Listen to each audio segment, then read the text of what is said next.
Ang paksa po natin ay nakasulat sa Pilipos 2:3-4. Huwag kayong gumawa ng anumang bagay dahil sa makasariling hangarin o pagpapalalo. Sa halip, sa kapakumbabaan ng pag-iisip, ituring ninyo na ang iba ay higit mabuti kaysa inyo.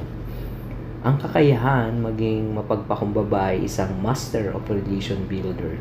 Ano ba ang mapagpakumbaba? Ito yung sinasantabi mo muna ang iyong personal na agenda or self-entitlement, kundi inuuna mo at pinapakinggan ng iba.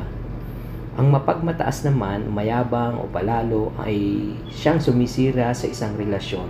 Ito'y parang anay na sumisira unti-unti sa kalooban ng bawat isa. Sabi nga ho sa Kawikaan 16:18, ang kayabangan ay humahantong sa kapahamakan at ang nagmamataas ay ibabagsak.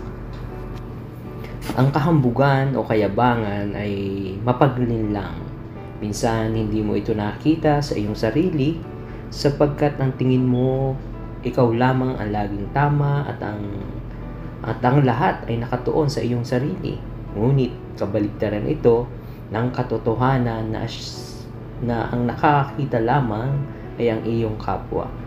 Ito yung mga red flag kung ikaw ay nabubuhay na mapagmataas. Una, lagi kang nagbibigay ng komento kahit hindi ka hinihinga nito. Ayaw mong aminin na ikay may pinapasan o pinagdadaan ng pagsubok o ikay nahihirapan.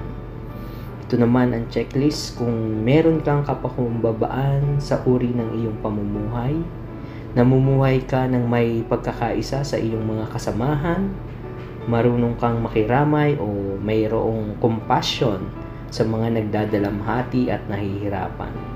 Pinahalagan mo ang iyong kapwa at higit sa lahat, marunong kang lumukod sa Diyos at isuko sa Kanya ang mga bagay na beyond your control.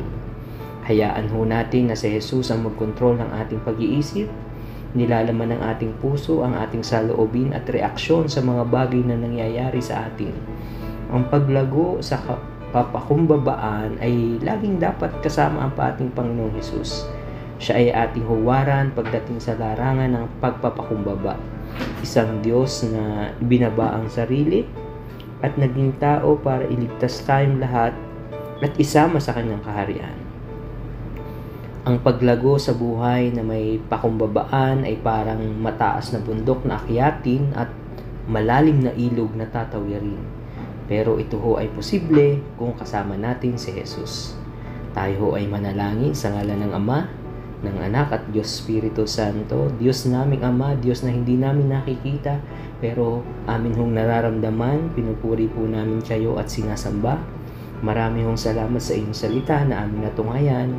Naway amin ho itong mapamuhay, ang buhay na may mapagpakumbaba. Naniniwala ho kami na ito'y iyong kalooban. Patawad ho sa panahon na kami ay naging makasarili, mayabang, magaspang ang pag-uugali, magagaliti na bunga ng pagmataas at mayabang. Sa pangalan ni Jesus, ang aming Panginoon at tagapagligtas, ito ho ay aming itinataas at dinadalangin. Amen. Sa ngalan ng Ama, ng Anak at Diyos Espiritu Santo. Amen.